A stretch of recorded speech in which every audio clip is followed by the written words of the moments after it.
할머니는 언제나 가지를 소금에 절여 물기를 짜낸 다음 요리를 시작했다. 왜 가지에 소금을 뿌리시는 거예요?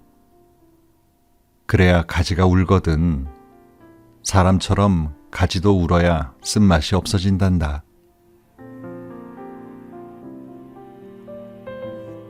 책 읽는 다락방의 제입니다.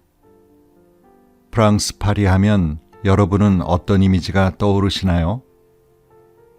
수많은 예술가들이 오갔던 몽마르트 언덕, 에펠탑, 르브르 박물관, 센강과 미라보 다리 등 많은 문학과 영화 그리고 그림 속에 자주 등장하는 멋과 낭만이 넘치는 곳이란 이미지를 많이들 갖고 있으실 텐데요.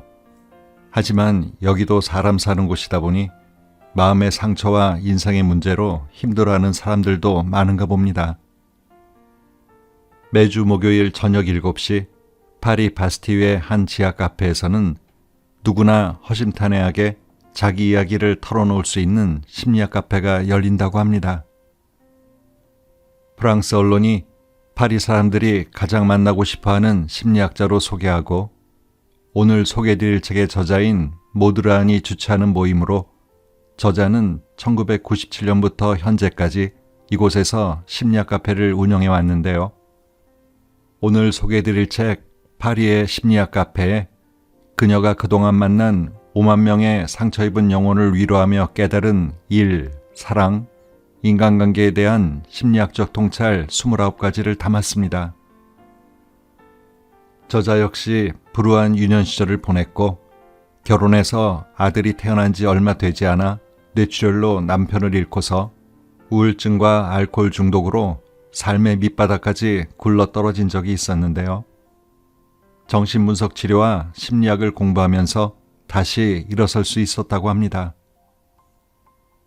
아파본 사람만이 다른 아픈 사람을 더 잘 알아보고 위로해 줄 수 있듯이 모드르안의 이런 삶의 이력이 더 많은 사람을 불러들이고 다시 찾게 하고 마음의 위로와 치유를 주지 않았을까 생각됩니다.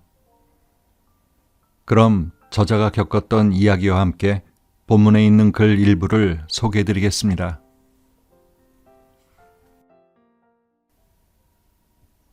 인생이 내 맘처럼 흐르지 않는 순간들. 어느 날 갑자기 당신이 불치병에 걸렸다고 들으면 어떤 기분일까요? 도대체 왜 나에게 이런 일이? 라고 말하며 현실을 부정하거나 극도의 분노에 사로잡히지 않을까요? 나쁜 짓을 하지도 않았고 지금까지 열심히 살아온 죄밖에 없는데 나보다 더 생활 습관이 엉망인 사람도 멀쩡한데 왜 내가 이런 고통을 겪어야 하는지 너무도 억울하고 화가 나지 않을까요? 우리는 은연중에 불행은 남의 몫이라고 생각하는 경향이 있습니다. 삶 전체가 흔들릴 정도의 큰 사건은 나와 상관없는 일이라고 생각하죠. 저 역시 그랬습니다. 그런데 어떤 사건을 계기로 그게 아니란 것을 깨달았습니다. 1963년 나는 갓 태어난 아이를 둔 23살의 젊은 엄마였습니다. 아이를 돌보는 일은 굉장히 힘들었지만 무엇과도 비교할 수 없을 만큼 커다란 행복을 가져다 주었습니다. 서툰 부모였던 나와 남편은 잠이 부족한 탓에 퀭한 눈을 하고서도 입가엔 웃음이 떠나지 않았죠. 매일매일이 다르게 커가는 아이를 지켜보는 것만으로도 행복한 때였습니다.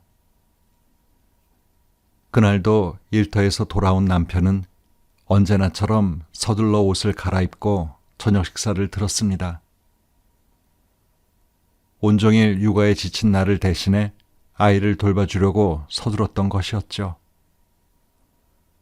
그런데 갑자기 주방에서 쿵하는 둔중한 소리와 함께 식기가 나뒹구는 소리가 들렸습니다. 깜짝 놀라 달려가 보니 남편이 식탁 옆으로 쓰러져 있었습니다. 몸이 얼어붙는다는 게 이런 느낌일까요? 심장이 저 발밑으로 떨어지는 것 같았습니다. 남편의 얼굴과 입술은 하얗다 못해 창백했고 내가 소리를 지르며 그를 아무리 흔들어도 정신을 잃은 남편은 기척조차 없었습니다. 응급실에 실려간 남편에게 온갖 알 수 없는 처치들이 이루어졌고 수술실에 들어간 남편은 오랜 시간이 지나도 나오지 않았습니다. 그 사이 시부모님이 병원에 도착했고 대기실에 앉아 울고만 있는 나를 안아주었습니다. 이후 어떻게 시간이 흘렀는지도 모르겠네요. 수술실에서 나온 의사는 우리에게 이렇게 말했습니다. 안타깝지만 남편분은 뇌출혈로 인한 뇌사 상태입니다. 심장은 뛰고 있지만 살아있는 상태라고 말씀드리긴 어렵겠네요. 그렇게 남편은 죽었습니다. 1살 아이와 23살의 젊은 아내를 두고 남편은 그렇게 떠났습니다. 다정하고 유쾌했던 시부모님의 막내 아들이 죽었습니다. 온화한 성격에 매달 월급의 일부를 남을 돕는 데 쓰던 따뜻한 남자가 죽었습니다. 아무리 화가 나도 누군가에게 해코지 한번 한 적 없던 착한 그가 죽었습니다. 왜 하필 그여야 했을까요? 나는 너무도 화가 나 신이 있다면 멱살이라도 잡고 싶었습니다. 아무 일도 없다는 듯 거리를 활보하는 모든 사람이 미웠고 무엇보다 내가 가장 미웠습니다.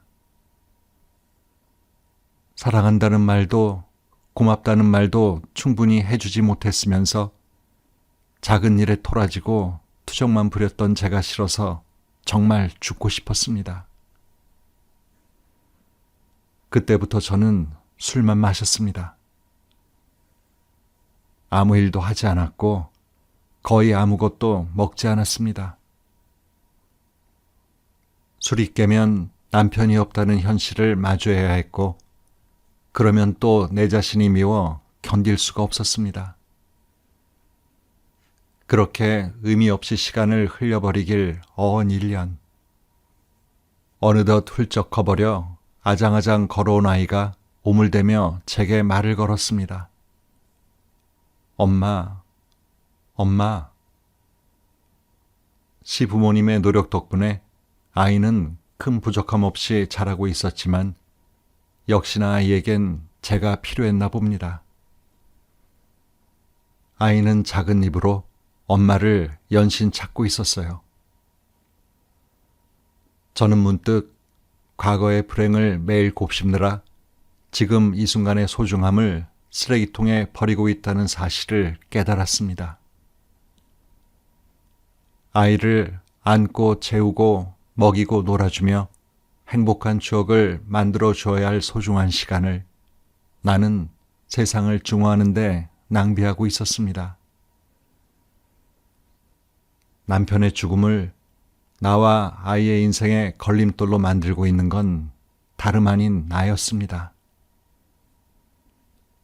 내가 불러들인 불행이 내 아이의 인생에서 가장 빛나야 할 시절을 야금야금 갉아먹고 있었어요. 그건 먼저 간 남편도 결코 바라지 않았을 겁니다. 저는 술을 끊고 정신과 치료를 시작했습니다. 과거의 굴레를 벗고 앞으로 나가기로 선택한 거죠. 그렇게 10년간의 상담이 시작되었습니다. 저는 남편의 죽음을 충분히 애도하는 동시에 조금씩 내 삶을 되찾아갔습니다. 아이에게 다정한 엄마가 되었고 일을 다시 시작했고 잘 웃고 잘 먹고 편안해졌습니다. 독자 여러분의 인생에는 어떤 파도가 몰아쳤나요? 건강한 상태와 아픈 상태, 행복과 불행, 좋아하는 일과 싫어하는 일, 혼자인 나와 군중 속의 나. 지금 당신이 어떤 모습이든 어떤 일이 눈앞에 놓여 있든 인생의 일부로 받아들여야 합니다. 행복한 경험을 할 때는 누구나 그래, 사는 건 이런 거였어 라고 느낍니다. 하지만 불행한 일을 겪어가는 과정도 삶의 일부라는 사실을 잊지 마세요. 불행과 행복 모두 우리가 인생을 살고 있다는 명백한 증거인 셈입니다. 물론 우리는 인생이 잘못된 방향으로 흘러가지 않도록 최선을 다해야 합니다. 하지만 이건 우리의 노력만으로 할 수 있는 영역이 아니에요. 안타깝게도 혹은 다행스럽게도 우리는 인생의 최고 결정권자라기보다는 인생이라는 배에 탄 선원에 불과합니다. 태풍이 일어나면 우리는 우리를 둘러싼 환경에 대항하고 최선을 다해 거기서 빠져나오려고 노력하겠죠. 하지만 선원이 항해를 떠날 때 할 수 있는 일은 날씨가 좋기만을 바랄 뿐 달리 날씨를 바꾸려고 하지 않아요. 폭풍을 겪을 수도 있고 그것을 극복해야 한다는 사실도 알고 있죠. 잘 대처하는 수밖에 없다는 말입니다. 세상이 너무 불공평하다는 당신에게 어느 목요일 저녁 줄리는 펑펑 울면서 심리학 카페를 찾아왔습니다. 그녀는 언제나 지금보다 훨씬 더 매력적이고 근사한 100점짜리 인생을 살고 싶다고 말하던 친구였어요. 아마 공감하는 분들이 많겠죠. 언뜻 보면 더 나은 삶을 바라는 모습은 너무나 당연한 일이고 전혀 이상할 게 없어 보입니다. 인생이란 원래 그래야 하는 것이 아닌가? 라고 말씀하실 수도 있겠네요. 더 나은 방향으로, 즉 내게 만족을 주는 방향으로 인생이 흘러가야 한다고 생각하는 거죠. 그런데 우리는 이 사실을 기억해야 합니다. 인생을 언제나 즐겁고 행복한 일들로 채워 넣어야 한다는 강박 때문에 쓸데없는 에너지를 낭비할 수도 있다는 사실을요. 줄리는 내게 견디기 힘든 상황이 생겼다고 말했습니다. 8년간 일한 회사에서 해고 대상자에 올랐다고요. 그녀의 평온한 세계는 하루아침에 무너졌죠. 그녀는 지금 자신에게 벌어진 일을 이해할 수가 없었습니다. 어떻게 제게 이런 일이 일어나는 거죠? 그렇게 성실하게 일했는데. 제가 해고 대상자에 오르는 건 말도 안 되는 일이라고요. 진정해요, 줄리. 여기 따뜻한 차 한잔하면서 이야기해요. 우리는 줄리 같은 사람들을 자주 만납니다.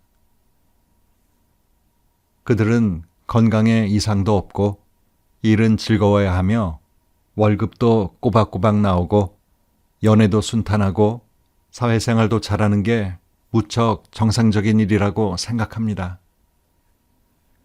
그래서 마땅히 기대한 바를 얻지 못하면 불합리한 일이 벌어졌다고 항의를 하죠. 앞서 이야기했지만 저 역시 그랬습니다. 원망의 대상은 다양합니다. 상사에게, 부모에게, 사회에, 때로는 자신이 믿고 있는 신에게 다양한 원망을 쏟아내곤 하죠. 어떻게 나한테 이래? 이건 너무 불공평해. 맞습니다. 세상은 불공평해요. 새삼스러운 사실도 아니죠. 이 사실은 일방적인 저의 주장도 아니고 당신의 인생에 찾아온 불행을 옹호하기 위해 하는 말이 아니에요.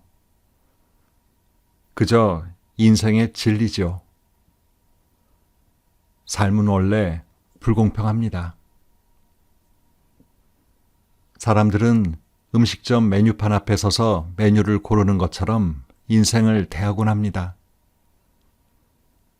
마음에 안 드는 메뉴는 피하고 좋아하는 요리를 선택하기만 하면 되는 식이죠. 그런데 인생이라는 것은 만족스러운 것만 골라서 경험하고 고통스럽게 만드는 힘든 일은 피할 수 있는 게 아니에요. 때로는 당신이 싫어하는 사슴고기든 버섯이나 샐러리 같은 채소든 인생이라는 메뉴를 온전히 받아들여야 한다는 사실을 잊지 마세요. 왜 그래야 하냐고요? 대답은 간단합니다. 우리는 다른 식으로 살아갈 수가 없기 때문이에요. 우리에게 메뉴를 고를 수 있는 선택권은 없습니다. 좋은 것만큼이나 안 좋은 것도 받아들이는 것. 그것이 인생의 규칙입니다. 모든 삶은 흐른다. 우리의 인생에는 좋은 일이든 나쁜 일이든 예고도 없이 들이닥칩니다. 그가 얼마나 선한 행동을 많이 했건 그렇지 않건 상관없이 말이죠. 그런데도 우리는 세상은 공평하며 인과응보의 법칙이 통하는 곳이라고 여깁니다. 그래야 세상이 예측 가능한 곳이 되고 언젠가 나도 그 법칙에 따라 보상을 받을 수 있으니까요. 우리는 그런 기대감으로 살아갑니다. 그래서 무의식 중에 불행은 큰 잘못을 저지른 나쁜 사람들에게나 일어나는 일이라고 믿곤 합니다. 만약 자신에게 큰 불운이 닥치면 그것이 자신의 잘못에 대한 일종의 벌이라고 받아들여 괴로워하기도 하죠. 인생이 우리가 바라는 대로 흘러가지 않는다고 해서 누군가를 원망하거나 속상해하지 마세요. 다른 사람에게 화를 낼 필요도 없습니다. 우리가 고통 속에 있다고 해서 인생이 잘못 가고 있다는 의미는 아니라는 사실을 기억하세요. 다시 말하지만 우리에겐 다른 선택지가 없습니다. 이 말은 결코 눈앞에 닥친 역경 앞에서 수동적으로 굴라는 게 아니에요. 진정한 불행은 불행한 사건 그 자체에 있는 게 아니라 안 좋은 일을 받아들이지 못하는 데에 있습니다. 불운한 일을 마주하는 것은 피할 수 없는 일이지만 불행에 머무르는 것은 우리의 선택일 뿐이니까요. 남편의 죽음은 무척이나 불행한 사건이었지만 1년간 그 아픔을 곱씹으며 나와 내 아이의 소중한 시간을 망쳐놓은 것은 내가 선택한 것이었습니다. 그리고 진정한 불행은 바로 이런 선택에서 비롯된 거였죠. 우리는 언제든지 병에 걸릴 수 있지만 그럼에도 불구하고 병마와 싸우겠다는 태도를 선택할 수 있습니다. 살면서 부당한 일을 당할 때도 있겠죠. 그럴 때 화를 내는 게 도움이 안 된다고 판단하여 없는 셈 칠 수도 있고 반대로 부당함이 사라지도록 힘을 모아 싸울 수도 있습니다. 제가 말해주고 싶은 건 우리에게 주어진 이런 태생적인 조건을 받아들일 줄 알아야 한다는 겁니다. 이를 이해한다면 여러 역경에 대항하기 위해 모든 자원을 들여 움직일 수 있을 거예요. 그간 일어난 나쁜 일이 불합리한 일이고 나에게만 특별히 일어난 안 좋은 일이라고 생각하며 맞서느라 낭비한 에너지를 아끼자고요. 불행한 일은 언제든지 누구에게나 일어날 수 있고 그게 바로 인생이니까요. 상처를 치유한다는 말의 의미. 충분히 슬퍼하고 나면 과거의 상처는 더 이상 당신을 아프게 할 수 없다. 과거의 아픈 상처를 떠나보내지 못하고 되풀이하며 괴로워하는 사람들이 많습니다. 그들은 끝내 변하지 못하는 자신을 한심하게 여기고 미워하기도 합니다. 하지만 과거의 고통을 자신도 모르게 반복하는 일은 역설적으로 상처에서 벗어나고자 하는 몸부림입니다. 과거로 돌아가 상처받았던 일을 아예 무효화하거나 그 상황을 다르게 만들어내서 상처를 극복하고자 노력합니다. 상처를 치유한다는 것은 과거로 돌아가 모든 일을 제자리로 돌려놓는 게 아닙니다. 적절한 거리를 두고 아픈 기억을 떠나보내는 것이죠. 그렇게 고통스러웠던 과거가 더는 현재의 삶에 침입하여 주인 행사를 하지 못하도록 막는 겁니다. 과거의 상처가 여전히 당신을 괴롭히고 있나요? 그만큼 힘들었으면 됐습니다. 지금까지 힘들었던 것으로 충분합니다. 이제는 상처를 제대로 떠나보낼 때입니다. 당신이 부족하거나 못나서가 아니라 누구라도 그 상황에서는 그럴 수밖에 없었던 겁니다. 그러니 상처를 떠안고 웅크린 채 힘들어하는 자기 자신을 위해 펑펑 울어주세요. 아픈 과거의 나를 위해 말이죠. 그 시절 누리지 못한 행복에 대해서도 충분히 슬퍼해 봅시다. 그리고 떠나보내세요. 억울해하지도 말고 아쉬워하지도 마세요. 잃어버린 것을 충분히 슬퍼할 수만 있다면 과거의 상처는 더 이상 당신을 아프게 할 수 없습니다. 그럴 수 있다면 당신은 과거에 얽매이지 않고 현재라는 선물을 온전히 누리게 될 겁니다. 나에게 정말 중요한 것이 있다면 그건 반드시 말로 표현해야 한다. 상처받아 멍들고 오해받을 위험을 감수하더라도 우리는 서로 나눠야 한다. 본문에서 저자가 시인 로드의 말을 인용한 부분인데요. 세상에 이해할 수 없고 이해하고 싶지도 않은 사람들이 많더라도 고립과 외로움을 택하기보다는 내 감정과 원하는 바를 분명하게 전하고 또 상대방의 이야기를 들어보고 상대의 입장이 되어보려고 노력해야 한다고 저자는 말합니다. 비록 아프고 상처받더라도 세상과 부딪히고 더 넓은 세계를 경험해 나가면서 얻게 되는 내면의 성장을 통한 기쁨은 결코 포기하지 못할 즐거움이라고요. 오늘도 좋은 하루 보내세요.